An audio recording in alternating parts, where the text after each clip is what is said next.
ఆంధ్రప్రదేశ్లో గడిచిన కొద్ది కాలంగా ముఖ్యమంత్రి నారా చంద్రబాబు గారు ఎక్కడికి వెళ్ళిపోయారు? అదేంది చంద్రబాబు నాయుడు గారు ఎక్కడికి వెళ్ళిపోవడం ఏంది? ఆంధ్రప్రదేశ్ రాజకీయాల్లో చాలా గొప్పగా రాజకీయం చేస్తున్నారు కదా, 40 ఏళ్ళ సీనియర్ రాజకీయ నాయకుడు, 75 ఏళ్ళ వయసులో కూడా అని అనుకోవచ్చు. ఇక్కడే ఉంది అసలు ట్విస్ట్. తాజాగా ఆంధ్రప్రదేశ్ ముఖ్యమంత్రి కూటమి అధినేత చంద్రబాబు నాయుడు గారు ఒక్కసారిగా అదృశ్యమయ్యారు. ఎక్కడికి వెళ్ళారో తెలియదు, కానీ ముఖ్యమైన పర్యటనలు అంటూ విదేశాలకు చంద్రబాబు నాయుడు గారు, నారా లోకేష్ ఇద్దరు వెళ్ళడం ఇప్పుడు సంచలనంగా మారింది. ఆంధ్రప్రదేశ్కు ఒక్కసారిగా ఆంధ్రప్రదేశ్ సీఎంగా ఉన్న చంద్రబాబు నాయుడు గారు ఎక్కడికైనా వెళ్తే ముందే సమాచారం అనేది ఉంటుంది. కానీ ఇక్కడ అసలు ట్విస్ట్ ఏంటంటే, అసలు ఎలాంటి సమాచారం లేకుండా, ఎలాంటి ఇన్ఫర్మేషన్ ఎవ్వరికీ కూడా తెలియకుండా అత్యంత జాగ్రత్త చర్యలు తీసుకుంటూ ప్రయాణం చేయాల్సిన అవసరం ఏముంది అనేది ఇప్పుడు చాలా బిగ్ క్వశ్చన్గా ఆంధ్రప్రదేశ్ రాష్ట్ర ప్రజలకు, ఆయా పార్టీలకు, ఆయా వ్యక్తులకు కూడా వినబడుతుంది. ఒకప్పుడు 2024 ఎన్నికలకు ముందు కూడా సరిగ్గా ఇలాంటి టైంలోనే డవాస్కు వెళ్తున్నామని చెప్పారు. అక్కడ నుంచి వేరే ఫ్లైట్లు ఎక్కి మరో చోట వెళ్ళినట్టుగా సమాచారం వచ్చింది. అక్కడ కూడా ఎక్కడికి వెళ్ళారు ఏంటి అనే సమాచారం అయితే ఎవరికీ తెలియదు. కేవలం కుటుంబం సభ్యులతో డవాస్లోకి వెళ్ళారు చంద్రబాబు నాయుడు గారు, కాస్త రిలాక్స్ అవుతున్నారు, ఇది అది అని చెప్పుకొచ్చారు. కానీ ట్విస్ట్ ఏంటంటే, ఎన్నికలకు చాలా దగ్గరగా ఉన్న టైంలో నారా లోకేష్, చంద్రబాబు ఇద్దరు కూడా అజ్ఞాతంలోకి వెళ్ళిపోయారు కొద్ది కాలం. ఎందుకు? ఒక 1 వీక్ 10 డేసో 15 డేసో అక్కడికి వెళ్ళారు. ఆ తర్వాత మళ్ళీ అక్కడి నుంచి ఇంకో దగ్గరికి వెళ్ళారు, ఎవరినో కలిశారు. ఆ కలిసిన మీటింగ్లు ఏంటి, దాని ఉద్దేశం ఏంటో ఏం తెలియదు. కానీ ఆ సమాచారం కూడా జాగ్రత్తగా బయటకు రాకుండా చూసుకున్నారు. ఇంకా తర్వాత మళ్ళీ యథావిధిగా ఎన్నికలకు సంబంధించి రిజల్ట్స్ వచ్చిన తర్వాత మళ్ళీ వాళ్ళు రాష్ట్రానికి రావడం జరిగింది. ఇక్కడ కొన్ని సంఘటనలను చూసినప్పుడు కాస్త విచిత్రము, వ్యూహం మారుతుంది, ప్రశ్నలు వస్తున్నాయి అనేది క్లియర్గా అర్థమవుతున్న విషయం. ముఖ్యమంత్రి స్థాయిలో ఉన్న వ్యక్తి, ఏ ముఖ్యమంత్రి అయినా సరే, ప్రజలకు సంబంధించి ఆయన ప్రభుత్వ సర్వీస్ చేస్తున్న వ్యక్తి, పబ్లిక్ సర్వెంట్ అని అనొచ్చు. ఒక ఐఏఎస్ ఐపీఎస్ లాగే సీఎం కూడా పబ్లిక్ సర్వెంటే. మరి ఈ పబ్లిక్ సర్వెంట్ తన పబ్లిక్ పనులు, తనకు సంబంధించి వ్యక్తిగత పనులు ఉండవా? వ్యక్తిగతంగా విదేశాలకు వెళ్ళి కాసేపు టైం స్పెండ్ చేసి రాలేరా అంటే ఉండొచ్చు, వెళ్ళొచ్చు. కానీ దానికి సంబంధించిన సమాచారం ఇవ్వడంలో తప్పేముంది? దానికి సంబంధించిన సమాచారం ఇవ్వకుండా పోవాల్సిన అవసరం అంత బలంగా ఏముంది అనేది ఇక్కడ వినపడుతున్న ప్రశ్నలు కావచ్చు, ఆరోపణలు కావచ్చు. ఆంధ్రప్రదేశ్కి సంబంధించిన ముఖ్యమంత్రి ముఖ్యంగా విదేశీ పర్యటనకు వెళ్ళడం, రాష్ట్రంలో ఇలా ఎవ్వరికి ఏ ఇన్ఫర్మేషన్ తెలియకుండా, ఎవరికి కనీసం వాళ్ళకు సంబంధించిన సహచర మంత్రులకు, ఎమ్మెల్యేలకు సైతం చంద్రబాబు నాయుడు గారు ఎక్కడున్నారో తెలియదు, మంత్రులకు ఎక్కడున్నారో తెలియదు, ఎమ్మెల్యేలకు కిందున్న టీం లెవెల్ ఎవరికి కూడా ముఖ్యమంత్రి స్థాయిలో ఉన్న వ్యక్తి, బహుశా సీఎంఓకు కూడా మరి ముఖ్యమంత్రి ఎక్కడికి వెళ్ళాడు ఏంటి అనేది తెలుసో తెలియదో తెలియదు. ఎక్కడికి వెళ్ళారు, ఏం చేస్తున్నారు, ఏంటి పర్యటన ఇంకా ఉద్దేశం, రాష్ట్రానికి సంబంధించి ఏదైనా తీసుకొస్తే ఖచ్చితంగా రాష్ట్రానికి ఒక ప్రాసెస్ ఉంటుంది, ఖచ్చితంగా ఇన్ఫర్మేషన్ ఇచ్చినాకే వెళ్ళాలి. కానీ ఇది రాష్ట్ర ప్రయోజనాల కోసం కాదు అనేది మొదట క్లియర్గా తెలుస్తున్న అంశం. మరి రాష్ట్ర ప్రయోజనాలకు కానప్పుడు, ఈ వ్యక్తిగతంగా ఏదైనా కారణం ఉంటే కనీసం పలానా దగ్గరికి వెళ్తున్నాము, పలానా టూర్, పలానా ఇది, పలానా అది అని చెప్పి వెళ్ళడం తప్పేమీ కాదు. కానీ పూర్తిగా ఇవన్నీ విస్మరించడం వెనుక ఉద్దేశమే బలపడుతుంది. అందులో చంద్రబాబు నాయుడు గారు స్కిల్ స్కామ్లు కేసుల్లో అడ్డంగా ఆనాడు జగన్మోహన్ రెడ్డి గారు జైలుకు కూడా పంపించారు. ఆ తర్వాత బెయిల్ పైన చంద్రబాబు విడుదలయ్యారు. బెయిల్ షరతులు కూడా చంద్రబాబు మీద ఉంటాయా అంటే ఖచ్చితంగా ఉంటాయి. ఏ కేసుకైనా, పెద్ద కేసులకే కాదు, ఈ రోజుల చిన్న కేసు కూడా పాస్పోర్ట్ సమర్పణలు, దేశం విడిచి వెళ్ళేది ఉంటే సమాచారం ఇవ్వాలి, కోర్టు అనుమతి తీసుకోవాలన్నది నియమ నిబంధనలు ఉంటాయి. అలాంటిది మరి కోర్టు స్పష్టమైన అనుమతి ఇచ్చిందా చంద్రబాబు నాయుడు గారు బయటకు వెళ్ళడానికి, విదేశాలకు వెళ్ళడానికి? నిజంగా అలా కోర్టు పర్మిషన్ చంద్రబాబు తీసుకొని ఉంటే ఆ కోర్టు నుంచి కూడా సమాచారం బయటకు వచ్చేది. ఎలాగో అలా కోర్టుకు సమాచారం ఇచ్చారు, పలానా దగ్గరికి వెళ్తున్నారు అనేది కాపీస్ బహిర్గతం చేయాల్సిన అవసరం కూడా ఉంటుంది, పబ్లిక్ డొమైన్లో పెట్టాల్సిన అవసరం కూడా ఉంటుంది. కాబట్టి అది బయటకు వచ్చేది. కానీ అది తీసుకొని వెళ్ళారా, లేకపోతే బెయిల్ షరతులు ఉల్లంఘించినట్టే అవుతుంది కదా. ప్రాసిక్యూషన్ బెయిల్ రద్దు పిటిషన్ చేయొచ్చు, కోర్టు విచారించి నిజమైతే బెయిల్ వెంటనే క్యాన్సల్ కూడా చేయొచ్చు. ఇది ఆటోమేటిక్ కాదు, ఓ కోర్టు నిర్ణయం తీసుకొని అవసరం. రహస్యంగా వెళ్ళడం, ప్రజలకు చెప్పలేదు, ప్రజలకు తెలియదు, మంత్రులకు తెలియదు, ఆయా పార్టీలకు తెలియదు అంటే ఇక్కడ చాలా క్లోజ్గానే ఇబ్బంది పడే అవకాశం ఉంటుంది. కోర్టుకు సంబంధించిన బెయిల్ సీరియస్ యాంగిల్ కూడా ఇక్కడ వెలుగులోకి వస్తుంది. పర్మిషన్ లేకుండా విదేశాలకు వెళ్తే లీగల్గా ఇంపాక్ట్ చాలా బలంగానే ఉంటుంది. దేశం విడిచి వెళ్ళరాదు, కోర్టు అనుమతి తప్పనిసరి అని ఖచ్చితంగా ఉల్లంఘన అవుతుంది ఇది. మరి ఇది ఉల్లంఘన అయినప్పుడు దీనికి సంబంధించిన పర్యావసనం అంటే రాజకీయంలో ఉన్న వాళ్ళకు ఇవన్నీ బహుశా పనిచేస్తాయో పనిచేయో మాకైతే తెలియదు.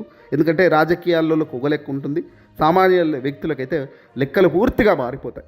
ఎందుకంటే చిన్నగా కేసు పెట్టే పోలీస్ స్టేషన్ నడుమ కోర్టు వ్యవస్థ మొత్తం కూడా సామాన్యుడికి ఓలాగే పనిచేస్తుంది అనేది అందరికీ తెలిసిన వాస్తవం. మాట్లాడకపోవచ్చు బహుశా అందరు, కానీ తెలిసిన వాస్తవం.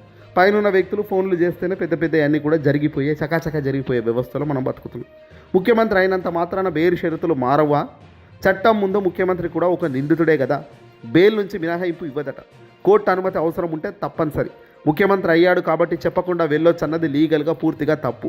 ముఖ్యమంత్రిగా రహస్యంగా వెళ్ళడం ఎందుకు మరింత రిస్క్ అంటే, కోర్టు కోణంలో స్టేట్ మిషనరీ యాక్సెస్ అనేది ఉంటుంది.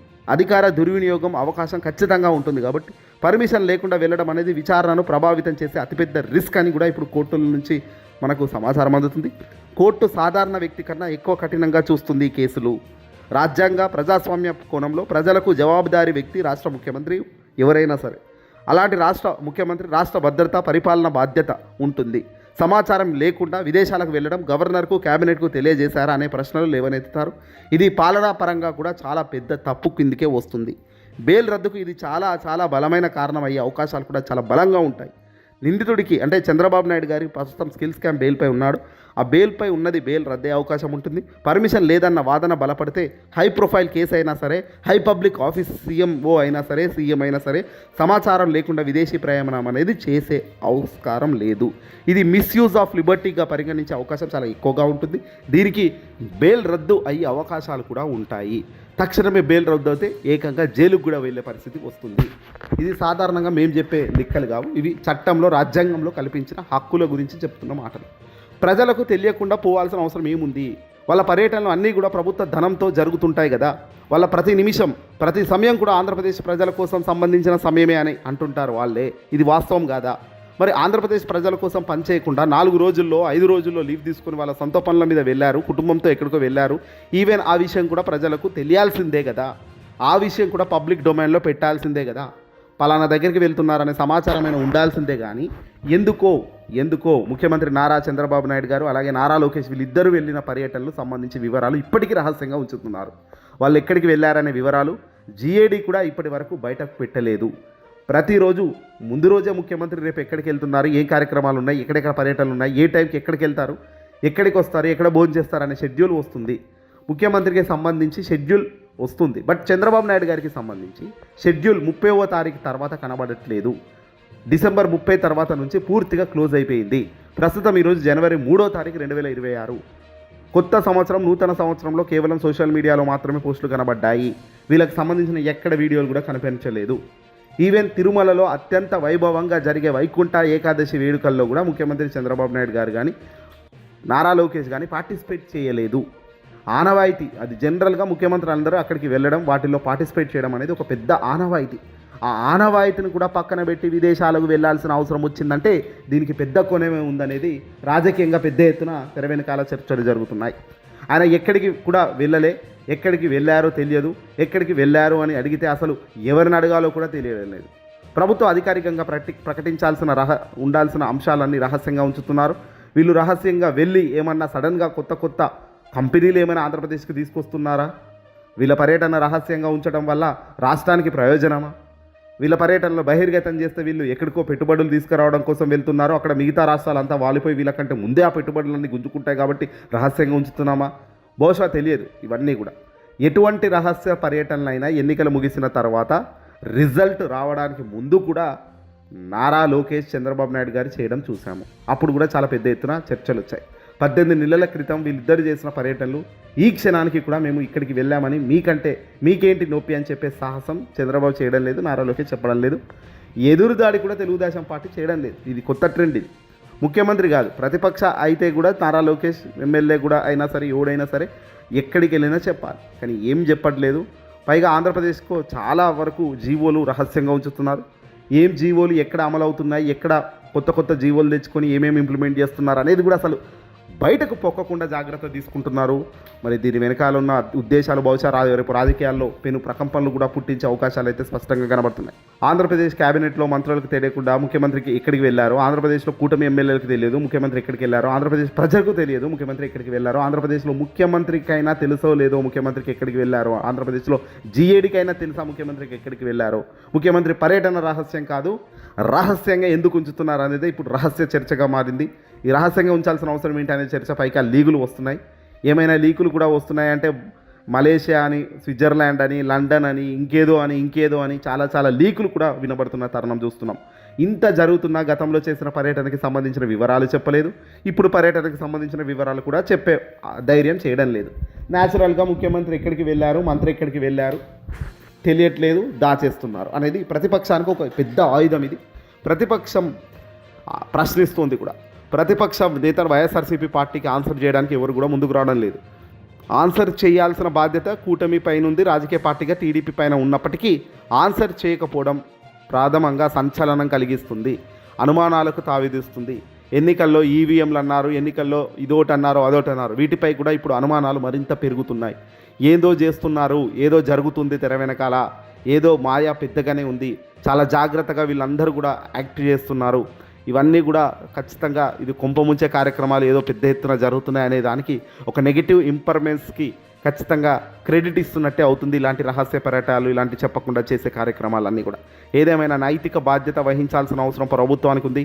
నైతిక విలువలతో, నైతిక బాధ్యతతో ఏం చేస్తున్నాం, ఎక్కడికి వెళ్తున్నాం అనే ఇన్ఫర్మేషన్ ఇస్తూ అడుగులు వేసి వాళ్ళ నిజాయితీని వాళ్ళు ప్రూవ్ చేసుకోవాల్సిన అవసరం ఉంది తప్ప ఇలా దొంగచాటుగా వెళ్ళడం, ఇలా చెప్పకుండా వెళ్ళడం, చెప్పిన తర్వాత కూడా పలానా ప్లేసు పలానా పని అని చెప్పకుండా వెళ్తే ఇలాంటి కార్యక్రమాలు చేయడం కరెక్ట్ అయితే కాదు అనేది క్లియర్గా తెలుస్తుంది. చూద్దాం మరి ఏం జరుగుతుందో. ఏదేమైనప్పటికీ కూడా రహస్య పర్యటన వెనుక అనేక కోణాలు వెలుగులోకి వస్తున్నాయి. చూద్దాం ఏం జరుగుతుంది ఈ అంశాలన్నీ పెట్టి.